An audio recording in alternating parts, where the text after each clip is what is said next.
अल-फातिहा इला नबील करीम सल्लल्लाहु तआला अलैहि वसल्लम।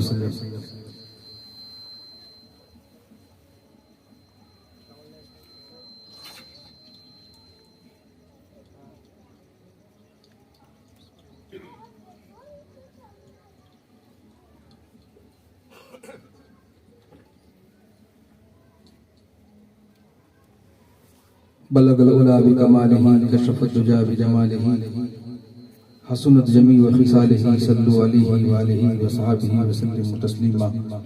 अल्लाहुम्मा सल्लि अला सय्यिदिना मौलाना मुहम्मद व आलिहि व सल्लिम। सलातु व सलामु अलैका या रसूलल्लाह सल्लल्लाहु तआला अलैहि व सल्लम। मुफव्विद अमरी इलल्लाह इन्नल्लाह बसीरुन बिल इबाद बिरहमतिका या अरहमर राहिमीन। मुअज़्ज़ज़ व मुकर्रम पीर तरीक़त सरकार सैयद मोहम्मद अली बाबा, पीर तरीक़त रौनक के स्टेज, तमाम सादात किराम, मौज़ूद सामीन हज़रात व बिरादरान इस्लाम, अस्सलामु अलैकुम व रहमतुल्लाहि व बरकातुहू।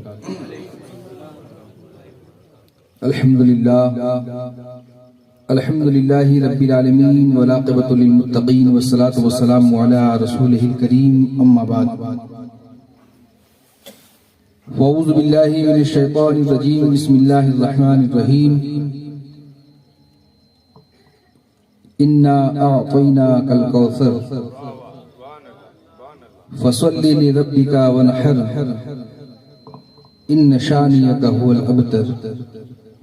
आमन्तु बिल्लाहि सदक़ल्लाहुल अज़ीम व सदक़ रसूलुहुन नबियुल अमीनुल मकीनुल करीम व नहनु अला ज़ालिका लमिनश शाहिदीना व शाकिरीना व ज़ाकिरीन वल्हम्दुलिल्लाहि रब्बिल आलमीन।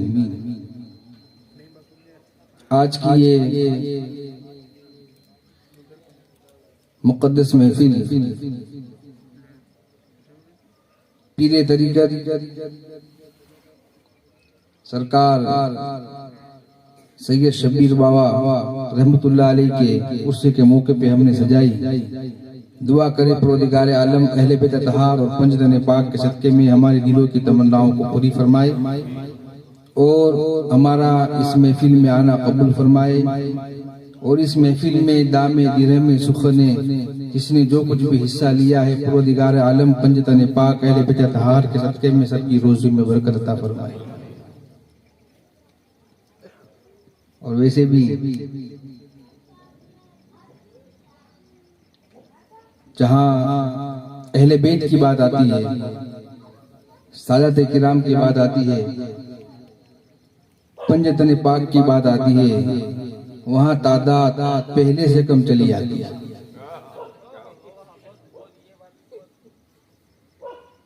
ये आज के दौर की बात नहीं। करबला में आपने देखा है ना कि 10 लाख सहाबाए किराम उस वक्त मौजूद थे जब मेरे आका मदीना से हिजरत करके मक्का फतेह करने आए। उसके बाद कई साल गुजरे, जहां तक मुझे मालूम है 62 हिजरी में करबला हुई। तो कितने साल के अरसे में कितने सहाबा के किराम और उनकी औलाद कितनी बढ़ गई हो। लेकिन जब सादात की बात आई, मौला हुसैन ने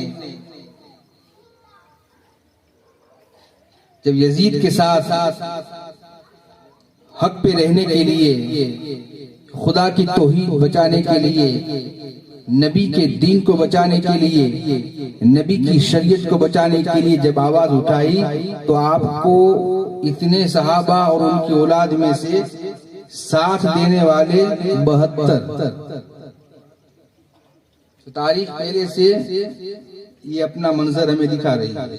तो अफसोस करने की मुझे तो कोई जरूरत नहीं है, इसलिए कि हमको तो पहले से ही पता है कि जहां भी जिक्र अली होगा, जिक्र अहले बैत होगा, लोग यही समझते हैं कि इनकी जिक्र में तो इनके बाप दादा का ही जिक्र करें, और क्यों ना करें हम अपने आबा व अजदाद का जिक्र।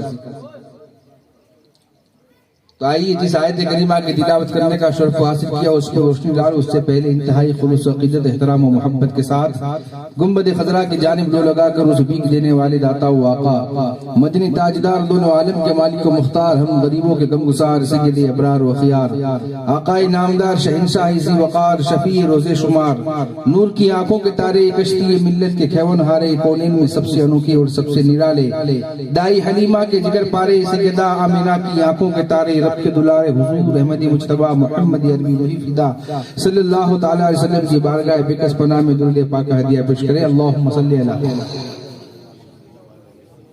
अल्लाहुम्मा सल्ली व सल्लिम व बारिक अला सय्यिदना मौलाना मुहम्मद व बारिक व सल्लिम सलातु व सलाम अलैका या सय्यदी या हबीबी या रसूलुल्लाह सल्लल्लाहु तआला अलैहि वसल्लम। भले ही हम कम हैं लेकिन हम अपनी मोहब्बत का सबूत इतना जरूर दें कि इतनी आवाज तो कम से कम हम निकालें कि हमारे पास बैठने वाला हमारी आवाज को सुन ले।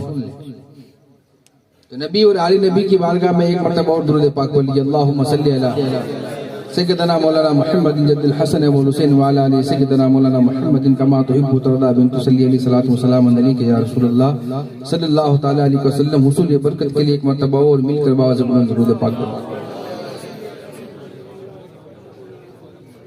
अल्लाहुम्मा सल्ली व सल्लिम व बारिक अला सय्यदना मौलाना मुहम्मद जद्दुल हसन व हुसैन व अला आलि सय्यदना मौलाना मुहम्मद कमा तुहिब्बु तरदा बिन तुसल्ली अलैहि सलातु व सलाम अलैका या सय्यदी या हबीबी या मक्की या मदनी या रसूलुल्लाह सल्लल्लाहु तआला अलैहि वसल्लम। चंद अशार समाअत फरमाए। बाबा इजाज़त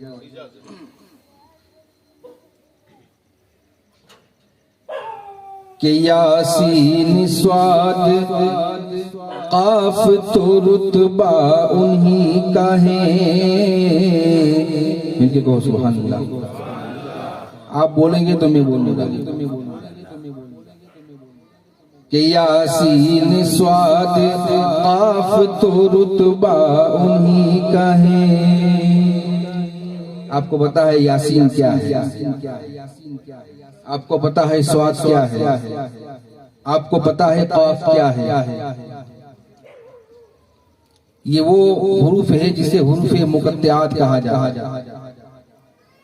और आपने बारहा सुना होगा कि हुरूफ मुक़त्तिआत वो हुरूफ मुक़त्तिआत है कि जिसका माना और मतलब सिवाय अल्लाह और उसके रसूल और सिवाय मासूमीन के कोई नहीं जानता। यासीन जब अल्लाह ने कहा मेरे नबी को तो सिर्फ ये नबी को ही मालूम है कि अल्लाह अपने महबूब को यासीन के क्यों मुखातिब फरमा रहा है। इसका माना मतलब तर्जुमा किसी को नहीं मालूम। इसलिए कि जितने भी हुरूफ है हुरूफ मुक़त्तिआत वो ऐसे हुरूफ हैं कि आज तक बड़े से बड़ा अल्लामा, आज तक बड़े से बड़ा मुजद्दिद, आज तक बड़े से बड़ा मुफ्ती उसका माना और मतलब नहीं बता सका। इसलिए कि ये राजो नियाज की बात थी जो सिर्फ अल्लाह जानता था, अल्लाह के रसूल जानते थे या उनके औलाद जानते। इसीलिए लिख दिया काफ के नीचे काफ, अलिफ लाम के नीचे अलिफ लाम मीम। लेकिन बुजुर्गान दीन फरमाते हैं कि ये समझेंगे भी कैसे कि ये हुरूफ क्या है। बुजुर्गान दीन अहले तसव्वुफ फरमाते हैं कि हुरूफ मुक़त्तिआत वो हुरूफ है कि जिसमें पूरी करबला है। तो यासीन स्वाद काफ तो रुतबा उन्हीं का है। यासीन स्वाद काफ तो रुतबा उन्हीं का है कि यासीन स्वाद काफ तो रुतबा उन्हीं का है। हर कुरआन के हर सिपारे में चर्चा उन्हीं का है। कुरआन के हर सिपारे में चर्चा उन्हीं का है। तरफ कहते सुभान सुभान। और उल्फत जन्नत की आरज़ू है तो उल्फत नबी से कर। जन्नत की आरज़ू है तो उल्फत अली से कर। हर मुसलमान मोमिन की ये ख्वाहिश है कि उसे जन्नत चाहिए। किसी न किसी बदले में, किसी न किसी अमल की बिना पर, किसी न किसी जरिए से परवरदिगार हमें जन्नत का सर्टिफिकेट अता फरमाता है। वैसे तो अल्लाह ने जन्नत माँ के कदमों के नीचे रखी। आगे बताऊंगा इंशाअल्लाह, आयत करीमा तिलावत की है कि माँ के कदमों के नीचे जो जन्नत है, ये तो कहा हदीस पाक में और आपने सुना कि माँ के कदमों के नीचे जन्नत। लेकिन ये आपको मालूम होना चाहिए, ये भी आपको पता होना चाहिए कि माँ के कदमों के नीचे जन्नत है, लेकिन उस माँ के कदमों के नीचे जन्नत है। सुभान अल्लाह। हर माँ की कदम के नीचे जन्नत है कि माँ जिसकी भी होगी उसके कदमों के नीचे उसके बेटे के लिए जन्नत है। लेकिन वो माँ मैं आपको बताऊंगा आगे इंशाअल्लाह। लेकिन जन्नत की आरज़ू हर मुसलमान करता है, जन्नत की ख्वाहिश हर मुसलमान करता है, लेकिन जन्नत के मालिक कौन है, जन्नत के सरदार कौन है? जन्नत चाहिए तो फिर हमें उसकी बारगाह में आना पड़ेगा जो जन्नत के मालिक, जो जन्नत के सरदार है, जो सरदारानी जन्नत है। शायर कहता है कि जन्नत की आरज़ू है तो उल्फत नबी से कर, जन्नत की आरज़ू है तो उल्फत अली से कर, कि जन्नत की आरज़ू है तो उल्फत नबी से कर। कि कौसर पे और खुल्द पे कब्जा उन्हीं का है, कौसर पे और खुल्द पे कब्जा उन्हीं का है, यासीन स्वाद काफ तो रुतबा उन्हीं का है, कुरान के हर सिपारे में चर्चा उन्हीं का है। और से बताता होना चाहूँगा कि खैबर शिकंगन कहो सुभान अल्लाह, मिलके कह दीजिए सुभान अल्लाह, तरफ पे कह दीजिए सुभान अल्लाह। कि खैबर शिकंगन है जिनका लक़ब सुन ए हुरमला, शायद हुरमला से कह रहा। और आपको मालूम है ना ये हुरमला कौन है? सब जानते हैं, आप मुहर्रम की तकरीरों में सुनते हैं, लेकिन तफसील नहीं बताऊंगा। लेकिन इतना बताऊंगा कि हुरमला वो है जिसने मौला अली असगर के हुल्कुम पे तीर मारा। और क्या समझ के मारा था? बच्चा। लेकिन शायर कहता है कि खैबर शिकन है जिनका लक़ब सुन ए हुरमला, खैबर शिकन है जिनका लक़ब सुन ए हुरमला, कि खैबर शिकन है जिनका लक़ब सुन ए हुरमला। अरे आगोश में हुसैन के पोता उन्हीं का है, आगोश में हुसैन के पोता उन्हीं का है। राखी से समाज फरमाए कि अजमेर में, सुभान कि अजमेर में जो दीन का मोहसिन मुईन है, अजमेर में जो दीन का मोहसिन मुईन है। हिंदुस्तान में दीन की मदद करने की किसी को कोई जरूरत नहीं है।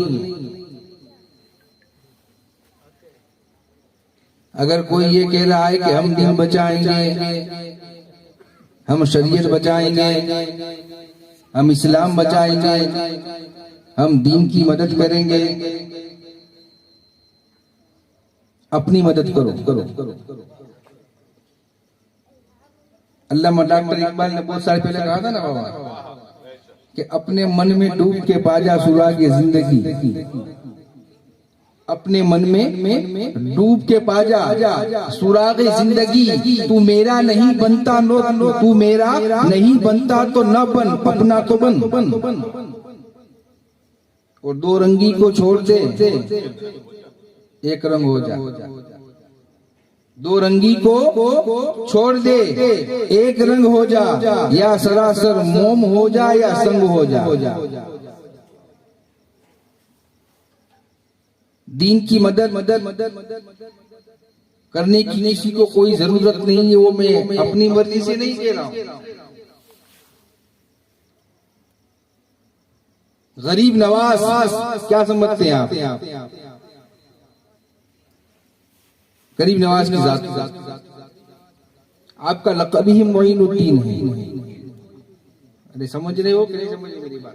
तो समझ में आती तो कुछ बोलो। वरना तकलीफ खत्म कर दो। आप बोलोगे नहीं तो मैं भी नहीं बोलूंगा।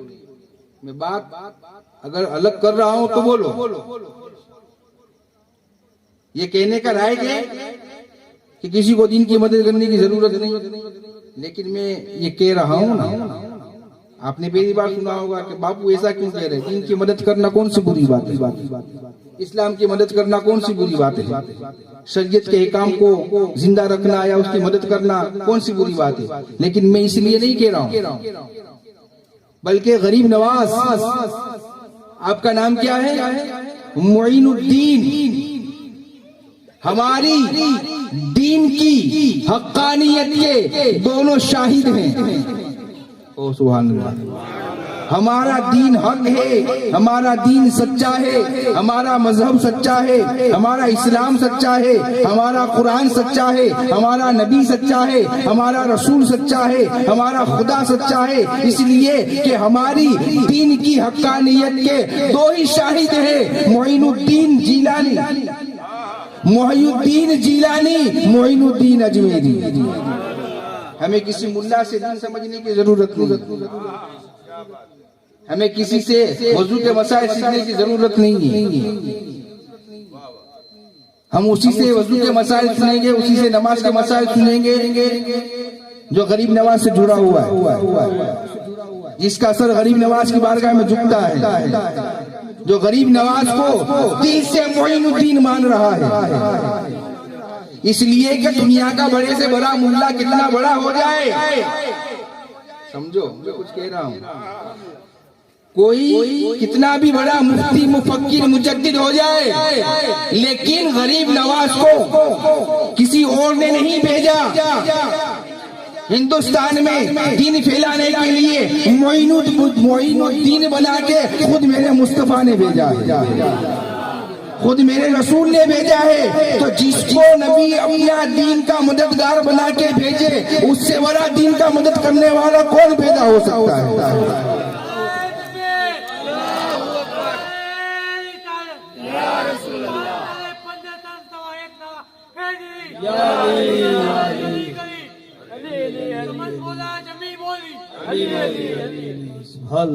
जिसको मेरे आका खुद मोइनुद्दीन दीन की मदद करने वाला खुद मेरे मुस्तफा ने बना के जिसको हिंदुस्तान में भेजा, जिसको मेरे रसूल ने, गरीब नवाज का आना मत देखें, भेजा किसने? गरीब नवाज को गरीब नवाज मोइनुद्दीन बना के भेजा किसने? तो हम क्या कहते हैं? गरीब नवाज को अताए रसूल। आपका लक़ब भी है अताए रसूल। हमारे लिए बस यही काफी है कि मेरा ख्वाजा हमारे लिए मेरे रसूल की अता है, और वहां से जो अता होगा हम वही लेंगे। समझो,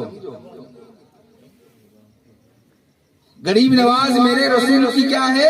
अता। अताए रसूल, रसूल की अता है। तो जो गरीब नवाज अता करेंगे वही हम लेंगे।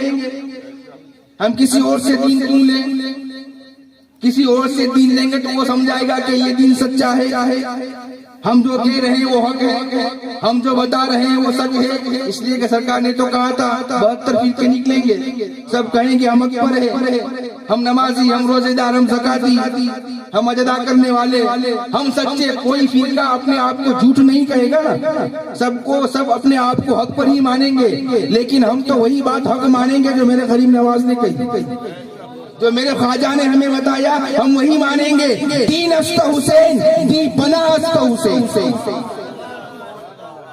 इसलिए कि अजमेर में जो दीन का मोहसिन मुईन है, अजमेर में जो दीन का मोहसिन मुईन है, कि अजमेर में जो दीन का मोहसिन मुईन है, अरे बेटा है वो रसूल का भेजा उन्हीं का है, बेटा है वो रसूल का भेजा उन्हीं का है। दुरूद पाक पढ़िए, अल्लाहुम्मा सल्ली अला सय्यिदना मुहम्मद कमा तुहिब्बु तर्दा बिन सल्ली अलैहि सलाम सलाम अलैका या सय्यदी या हबीबी या मदनी या रसूलुल्लाह सल्लल्लाहु तआला अलैहि वसल्लम।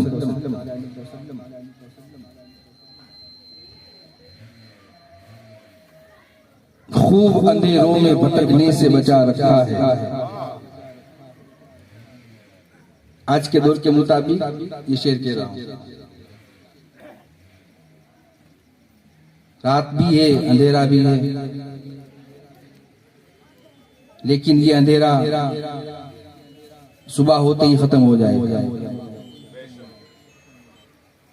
लेकिन जो हमारे दिलों के अंदर अंधेरा है, उस अंधेरे को हम कैसे दूर करें? इसलिए कि जाहिरी आंखों से हम सिर्फ जाहिर देखते हैं, जमीन देखते हैं, आसमान देखते हैं, चांद देखते हैं, सूरज देखते हैं। लेकिन अल्लामा डॉक्टर इकबाल ने कहा था, दिले बिना बिकर खुदा से तलब।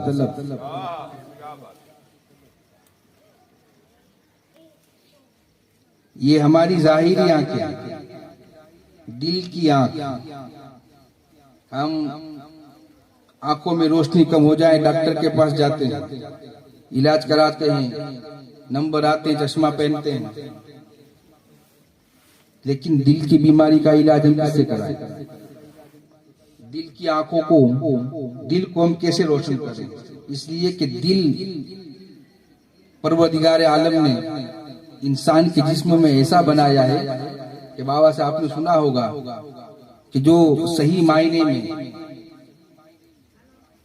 मोमिन मुसलमान मर्द मोमिन है, उसका दिल कैसा है? बाबा से पूछना। सरकार ने कहा, कल्ब मोमिनीन अर्शिल्ला, कि जो मोमिन होता है उसका दिल अर्श इलाही होता है। इसीलिए आपने कहा था, दिले बीना भी कर खुदा से तलब, आंख का नूर दिल का नूर नहीं है। और अरीनी भी कह रहा हूं मगर ये हदीस है कलीमो तूर नहीं है। तो खूब अंधेरों में भटकने से बचा रखा है मेरे मौला, खूब अंधेरों में भटकने से बचा रखा है, ये तेरा नक्शे कदम है कि दिया रखा है। जब तक गरीब नवाज हिंदुस्तान में नहीं आए थे तो हम क्या कहते हैं? अंधेरा था, नामो निशान नहीं था दीन का, इस्लाम का। लेकिन जैसे ही कदम रखा मेरे ख्वाजा ने, जैसे ही कदम रखा गरीब नवाज ने, तो शायर ने कहा, मेरे मौला खूब अंधेरों में भटकने से बचा रखा है, ये तेरा नक्शे कदम है कि दिया रखा है। आज पूरा हिंदुस्तान 90 लाख इस्लाम के मानने वाले, आज तो करोड़ों की तादाद में।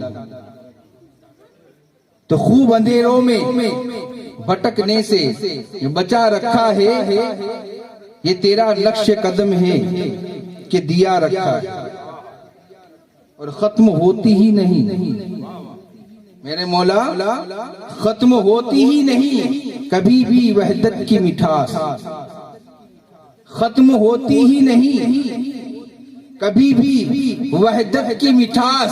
प्यास के जिक्र में कौसर का मजा रखा है, प्यास के जिक्र में कौसर का मजा रखा है, और हजरत नूह उसे देते हैं जीने की दुआ। हजरत नूह उसे देते हैं जीने की दुआ।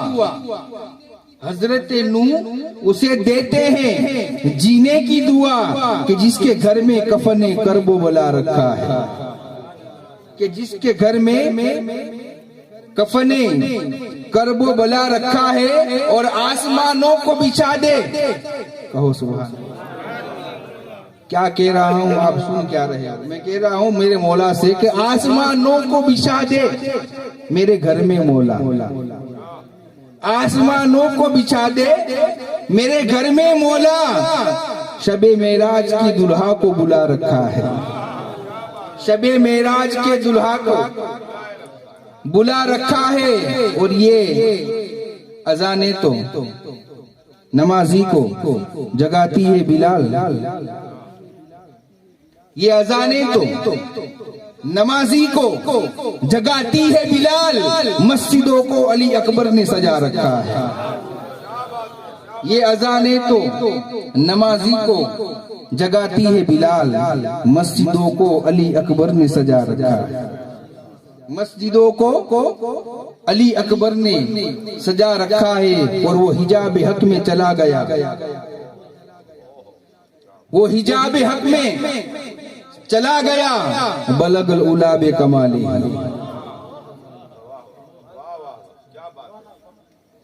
मेरे नबी का कमाल, मेरे नबी की शान, मेरे नबी का मकाम अभी आने वाला है शबे मेराज। तो मेरे नबी नबियों के नबी, मेरा रसूल रसूलों का रसूल, मेरे नबी पे जो अल्लाह ने किताब उतारी वो किताब तमाम किताबों से अफजल। लेकिन ये मेरे नबी का कमाल नहीं, इसलिए कि मेरा नबी नबूवत का मोहताज नहीं, नबूवत मेरे नबी की मोहताज है। ये मेरे नबी का एहसान है नबूवत पर, मनसबे नबूवत पर, कि मेरे आका ने उसे कबूल कर लिया। मेरा रसूल रिसालत का मोहताज नहीं है, रिसालत मेरे नबी की मोहताज है कि मेरे आका ने रिसालत के मनसब को कबूल कर लिया।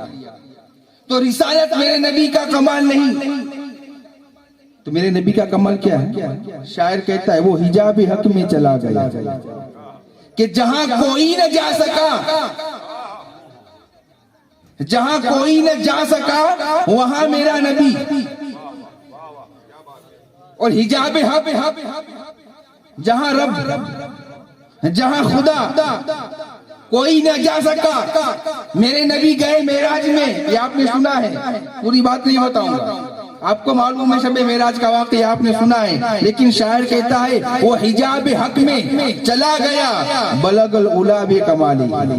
ये मेरे नबी का सबसे बड़ा कमाल ये है कि उसने माथे की आंखों से मेरे मुस्तफा ने अपने खुदा को देखा है, कि वो हिजाब हक में चला गया। बलगल उला बेकमाल ही, ये दो जहानों में जो नूर है कशफत दुजा बे जमाली।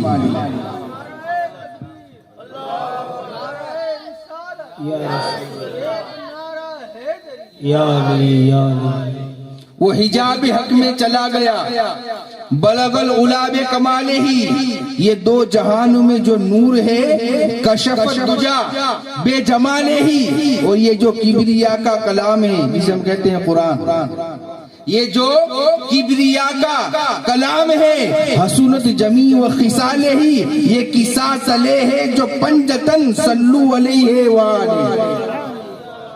ये किसा तले हैं जो पंजतन, किसा कहते हैं चादर को, चादर के नीचे जो थे ना वो क्या है, सल्लू अलैहि वालेही। जब तक मैं ये सोच में पड़ गया ये बात सुनने के बाद कि आज का मुसलमान कैसा मुसलमान है, उसको सब कुछ पता है। कम से कम इतना तो वो जानता है, उसको मालूम है कि अहले बैत नबी की औलाद को कहा जाता है, रसूल की औलाद को कहा जाता है। अहले बैत जो कोई कुछ भी हो, इज्जत, अजमत, रिफत, फजीलत, जो कुछ भी आप अहले बैत को दोगे, सादात को दोगे, तो वो उनका जाहिर देख के नहीं दे रहे, बातिन देख। कि उनके अंदर क्या है। तो अहले बेत अतहार वो जात है, पंजतन पाक वो जात है कि जब तक नमाज में जब तक तुम उन पर दुरूद नहीं पढ़ते हो तुम्हारी नमाज नहीं होती। ऐसा है कि नहीं? आप किसी आलिम से पूछें नमाज में दुरूद इब्राहिम पढ़ना जरूरी है कि नहीं? बगैर दुरूद के नमाज नहीं हो रही। नमाज तो बहुत बड़ी बात है, लेकिन दुआ क्या समझते हो? हम रब से मांगते हैं, रब से ही मांगो और रब से ही मांगा जाता है। रब ही देता है, रब ही अदा करता है, खुदा ही राज़ी है, खुदा ही गफ्फार है, खुदा ही सत्तार है। लेकिन अगर हम रब को पुकार रहे हैं, हमारी हैसियत है हमारी आवाज वहां तक पहुंच जाए। हमारी आवाज कहां तक पहुंच सकती है? ज्यादा से ज्यादा। तो जहां हमारी बात नहीं पहुंचती तो किसी के वसीले से, इसलिए कि हम वसीले के कायल हैं। हम वसीले के कायल हैं इसलिए कि कुरान ने कहा या अय्युहल्लज़ीना आमनु तक़ुल्लाहा वब्तगू इलैहिल वसीला, कि ईमान वालों तकवा हासिल करो और रब तक पहुंचने के लिए वसीला तलाश करो। बगैर वसीले के खुदा नहीं मिल सकता, इसलिए कि मिल नहीं सकता खुदा उनका वसीला छोड़कर। गैर मुमकिन है कि छत पे चढ़िए जीना छोड़कर। छत पे चढ़ने के लिए सीढ़ियों की जरूरत है, तो खुदा तक पहुंचने के लिए भी वसीले की जरूरत है। तो नमाज में दुरूद न पढ़ने पर, और दुरूद ऐसा भी नहीं पढ़ना अल्लाहुम्मा सल्ली अला मोहम्मद, इतना नहीं पढ़ सकते। वो आले मोहम्मद, नबी पर भी दुरूद पढ़ना है, उसकी औलाद पे भी दुरूद पढ़ना है। तो जब तक तुम नबी पर और नबी की औलाद पर दुरूद नहीं पढ़ते तुम्हारी नमाज मुकम्मल नहीं होती, तुम्हारी नमाज कबूल नहीं होती। तो फिर तुम दुनिया में रहकर अहले बैत का और नबी की आल का अदब एहतराम नहीं करोगे तो जन्नत के हकदार कैसे हो सकते? जन्नत तुम्हें कैसे मिल सकती है? तो मौजूद सामिन हजरात, बस वक्तों को मद्देनजर रखते हुए कुछ बातें तमीज़ी बता दूं मैं आप हजरात के सामने कि कुरान मजीद की एक मशहूर व मारूफ आयत करीमा नहीं, एक सूरा मैंने तिलावत करने का शर्फ हासिल किया, इसे कहते हैं सूरा कौसर। सुभान अल्लाह, 12 बज गए लेकिन हमारे नहीं।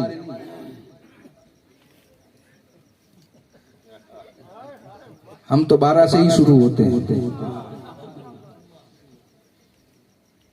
हमारी इब्तिदा भी 12 है और हमारी इंतहा भी 12 है। इसलिए कि आने वाले पहले हम 12वीं शरीफ मनाते हैं ना, और जो आने वाला है वो सुभान अल्लाह वो भी 12वां, जिसे हम इमाम ज़माना कहते हैं, इमाम मेहंदी कहते हैं। शायर ने बहुत अच्छी बात की, एक बात शेर सुना दो।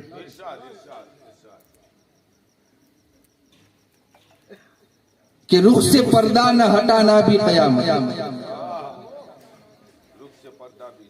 रुख से पर्दा न हटाना भी क़यामत, दीवानों को जलवा न दिखाना भी क़यामत। मेरे मौला रुख से पर्दा न हटाना भी क़यामत, दीवानों को जलवा न दिखाना भी क़यामत। जब तक न वो आएंगे न आएगी क़यामत, जब तक वो न आएंगे न आएगी क़यामत। आना भी क़यामत है, न आना भी क़यामत, आना भी क़यामत, न आना भी क़यामत। तो मशहूर मारूफ सूरह मुबारक में मैंने तिलावत की, इन्ना आतैना कल कौसर। और ये सूरह मुबारक का परवरदिगार आलम ने मेरे नबी पर उस वक्त उतारा, यानी मुफस्सिरीन किराम फरमाते हैं कि अल्लाह तबारक व तआला ने मेरे नबी को अबू जहल के ताने से बचाने के लिए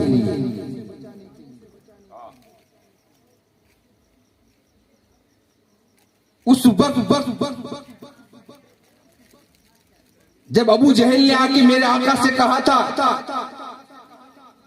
कि अब्दुल्ला के बेटे मोहम्मद, तुम जो दीन लेकर आए हो, जो तुम दीन लेकर आए हो, उस दीन का क्या होगा? अब तो तुम्हारी कोई विरासत नहीं रही, अब तो तुम्हारी कोई औलाद नहीं रही, इसलिए कि सरकार के सारे बेटे दुनिया से पर्दा कर चुके थे। तो कि इतना बड़ा जो दीन लेकर आए हो, उस दीन का वारिस कौन है? तुम्हारा दीन कैसे चलेगा? तुम्हारा दीन कौन चलाएगा? इसलिए कि वारिस मौजूद नहीं है। बगैर वारिस के न घर चलता है, न परिवार चलता है, न समाज चलता है। बगैर वारिस के इतना बड़ा दिन कैसे चलाओगे? ताना दे रहा था मेरे रसूल को, तो मेरे आका सुन रहे थे, लेकिन वो भी सुन रहा था। समझो, जो बेदिल होकर भी अपने दिल में नबी की मोहब्बत बसाए हुए हैं। बड़ा जुमला कहा जिसा, जो बेदिल होकर भी अपने दिल में अपनी नबी की मोहब्बत को छुपाए हुए है, उसका दिल तड़प गया। कहा जिब्रील जल्दी जा और जाके मेरे नबी से कहना, तुम मत कहो, रब कह रहा है, इन्ना आतैना कल कौसर, के हबीब हमने आपको कौसर अता फरमाया। और मजहब अहले बैत में कौसर से मुराद सैयदा कायनात मां फातिमा ज़ोहरा सलामुल्लाह अलैहा है। रब कह रहा है, ए हबीब इनसे कह दो कि अल्लाह तबारक व तआला ने मुझे बतूल अता फरमाया। कौसर ये मेरे सैयदा कायनात की शान है, और बतूल ये एक मनसब है, ये एक ओहदा है। जैसे मर्दों में खिलाफत, नबूवत, इमामत ओहदा है, ऐसे औरतों में बतूल ऐसा ओहदा है कि औरतें मिलके जो प्रमुख बनाए किसी औरत को, उसको हम प्रमुख कह सकते हैं, औरतों की लीडर कह सकते हैं, लेकिन बतूल नहीं कह सकते। इसलिए कि बतूल मस्तूरात मिलके, औरतें मिलके अगर बनाना चाहे तो भी नहीं बना सकती, इसलिए कि ये सिर्फ अल्लाह बनाता है, ये दर्जा सिर्फ अल्लाह देता है। और यही वजह है कि कुरान में 2 बतूलों का जिक्र है।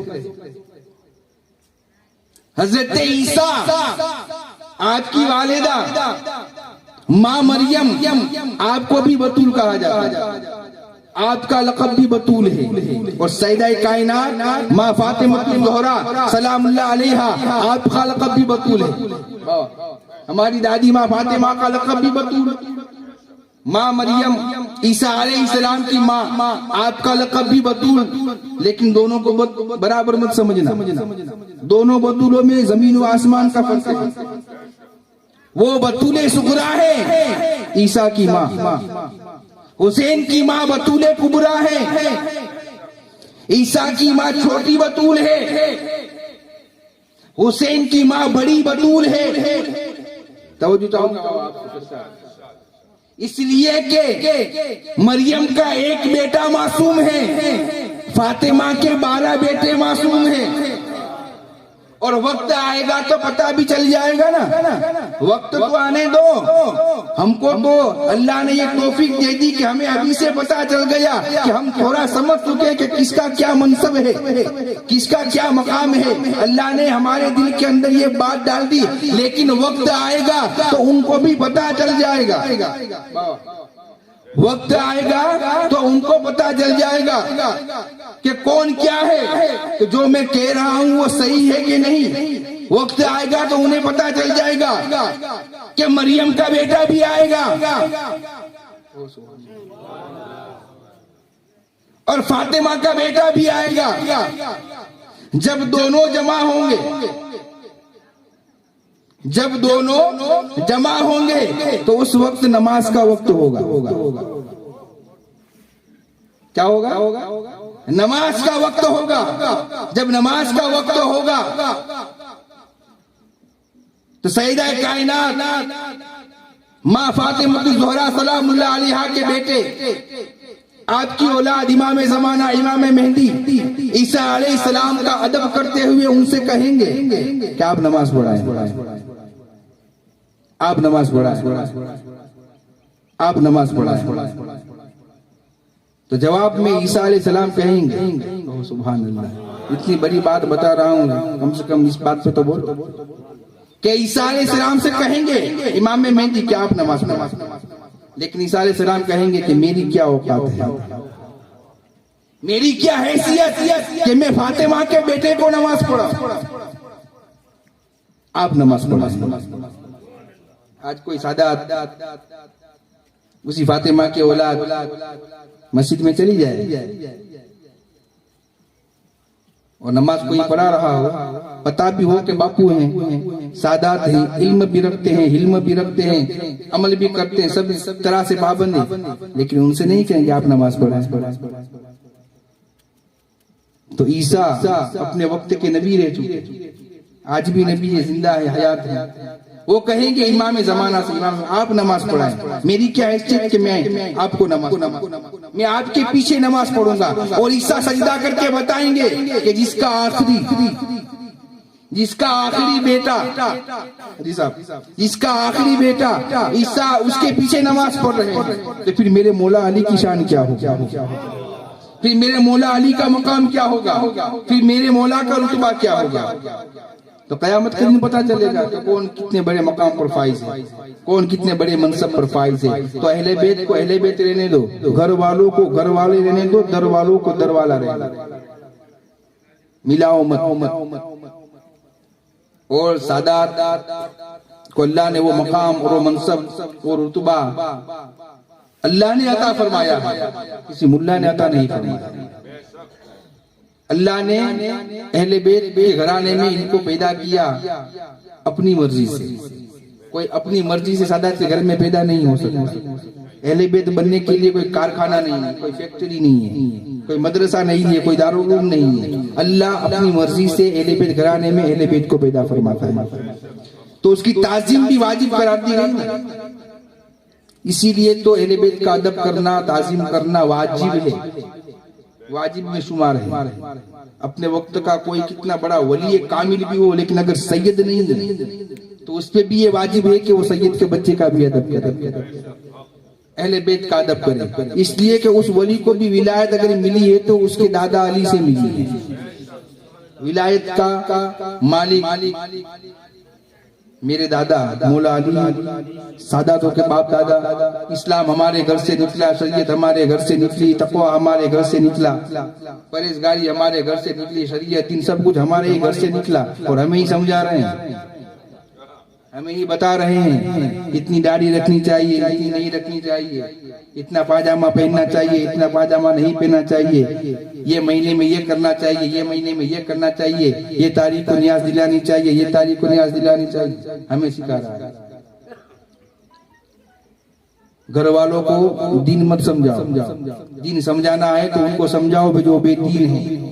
हम अहले बैत सादात वो हस्तियां हैं कि वो उनके आबा व अजदाद, कोई ऐसी कास्ट या कोई ऐसा मजहब, ऐसा धर्म या ऐसा कोई नात जो कुछ भी आप करें, ऐसा कोई समाज नहीं है जो पहले से एक खुदा को मानने वाला, सिवाय सादात, सिवाय अहले बैत अतहार।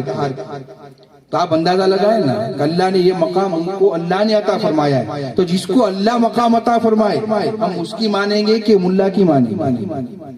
तो सादात किराम से जुड़ो, अहले बैत अतहार से जुड़ो, पंजतन पाक से जुड़ो, और जिसकी भी सुन रहे हो पहले ये देखो कि वो सादात से मोहब्बत करने वाला है कि नहीं।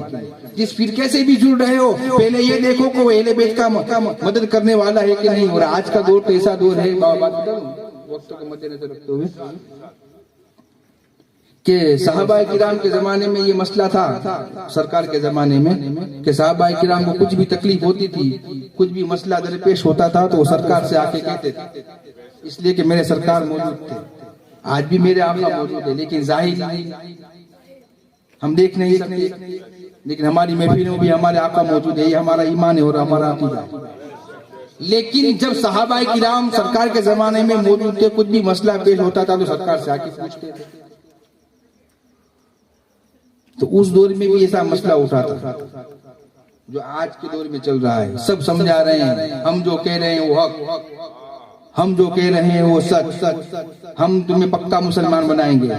TTS टनाटन सुन्नी, KKS खूंखार खंजर सुन्नी,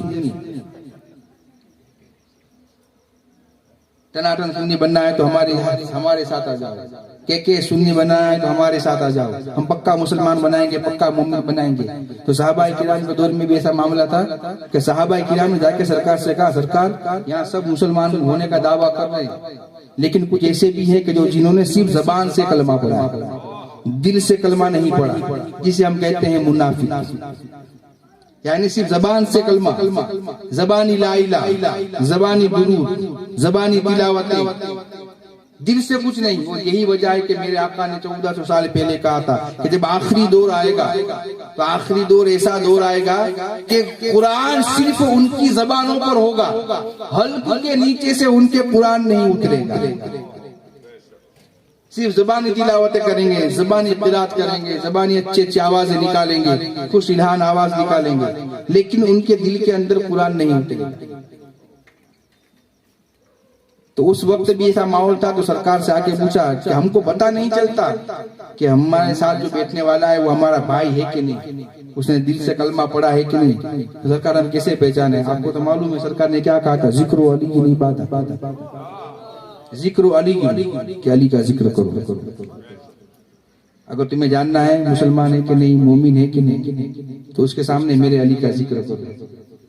जिक्र अली करोगे तो पता चल जाएगा कि मोमिन है कि नहीं। तो ये तो उस वक्त का मामला था, सरकार के जमाने का, आप समझे, उस दौर से चली आ रही है बात, सरकार के जमाने से कि अगर मोमिन को पहचानना है तो उसके सामने अली का जिक्र करना पड़ता था। सहाबाए किराम जिसने माथे की आंखों से मेरे नबी को देखा हो, जिस सहाबाए किराम ने माथे की आंखों से मेरे नबी को देखा हो, जिन सहाबाए किराम ने मेरे नबी के पीछे नमाज पढ़ी हो, जिस सहाबाए किराम ने मेरे नबी के साथ मिलकर जंग की हो, इस्लाम के लिए लड़े हो, दीन के लिए लड़े हो, मेरे आका सल्लल्लाहु अलैहि वसल्लम पर जान और माल कुर्बान कर रहे हो, ऐसे सहाबा को भी जब ये पता लगाना होता था कि उनमें से मुसलमान मोमिन कौन है सच्चा, तो वो क्या करते थे, अली का जिक्र करते थे। सरकार ने बताया ये हदीस पाक में, आप किसी आलिम से भी पूछे, किसी भी फिरके का हो, अगर वो गलत कह रहा हो तो आप मुझे बुला सकते हैं एनी टाइम, ये हदीस सही है कि नहीं कि सरकार ने ये कहा था। तो उस दौर में तो ये मामला था, लेकिन आज के दौर में तो बाबा मैंने ये भी देखा कि कुछ लोग ऐसे भी है जो अली का जिक्र भी करते हैं। तो हम मान लेना कि भाई जो अली का जिक्र करे वो मोमिन, जो अली का जिक्र कर ले, अली की तारीफ करे, तो हम क्या मान लेंगे ना कि ये मोमिन है, इसीलिए तो अली का जिक्र कर रहा है, इसके दिल में अली की मोहब्बत, इसलिए अली का जिक्र कर रहा है। तो बेशक उसने अली का जिक्र कर लिया, हम मान लेंगे। लेकिन आज के दौर में जहां तक मेरा इल्म है, मैं जानता हूं, उसके सामने अबू तालिब का जिक्र करो। आज के दौर में उनके सामने अली के बाप का जिक्र करना जरूरी है, तो पता चलेगा मोमिन है कि नहीं। इसलिए कि जिक्र अली इसलिए सब करेंगे अली का, इसलिए सरकार कह के गई, सरकार नबी और जो नबी कह के गए अगर वो न माने तो इस्लाम से खारिज हो जाएगा। सरकार कह के कहेंगे तो वो अली का जिक्र भी कर रहे हैं, लेकिन आज के दौर में अगर ये जानना है कि मोमिन है कि नहीं तो उनसे कहो कि अबू तालिब का जिक्र करो। इसलिए अबू तालिब का जिक्र करो कि अली के बाप ने जो कुर्बानियां दी है नबी के लिए, दीन के लिए, शरीयत के लिए, इस्लाम को फैलाने के लिए, नबी की हिफाजत के लिए जो मौला अबू तालिब ने कुर्बानियां दी है, आज तक ऐसी कुर्बानी कोई नहीं दे सका।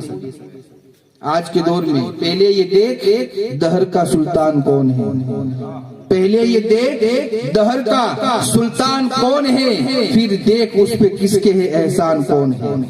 मुझसे ना पूछ के मेरा इमरान कौन है, तू ही बता नबी का निकाह खान कौन है। तू ही बता नबी का निकाह खान कौन है और कौन है सरकार अबू तालिब के चाहे तो इसके लाल फलक पर पड़े रहे, चाहे तो इसके नक्श जमीन पर गड़े रहे, चाहे तो उनके दर पे फरिश्ते पड़े रहे और चाहे तो एहतराम में 14 खड़े रहे, चाहे तो एहतराम में 14 खड़े रहे। बस कायनात में ये इसी का मकाम है, इसकी बहू बतूल है, बेटा इमाम है। नाराए तकबीर, नाराए रिसालत, एक नारा हैदरी। इसकी बहू बतूल है, बेटा इमाम है। तो हजरत गिरामी बस हम दुआ करें परवरदिगार आलम हम तमाम मुसलमानों को कबूल करने की तौफीक रफीक अता फरमाए। अल्लाह के रसूल सल्लल्लाहु अलैहि वसल्लम सच्ची मोहब्बत नसीब अता फरमाए। मौला जब तक हम इस दुनिया में जिए तेरे आका सल्लल्लाहु अलैहि वसल्लम की मोहब्बत में और उनके आले पाक की मोहब्बत में जिए। इस दुनिया से हमारा आखिरी वक्त आ जाए पंजतन पाक अहले इत्तिहार के सदके में हमारी जुबान पर कलमा तैयबा जारी व सारी फरमा, जिसे हम सब मिलकर एक साथ पढ़े ला इलाहा इल्लल्लाह मुहम्मदुर रसूलुल्लाह सल्लल्लाहु अलैहि वसल्लम।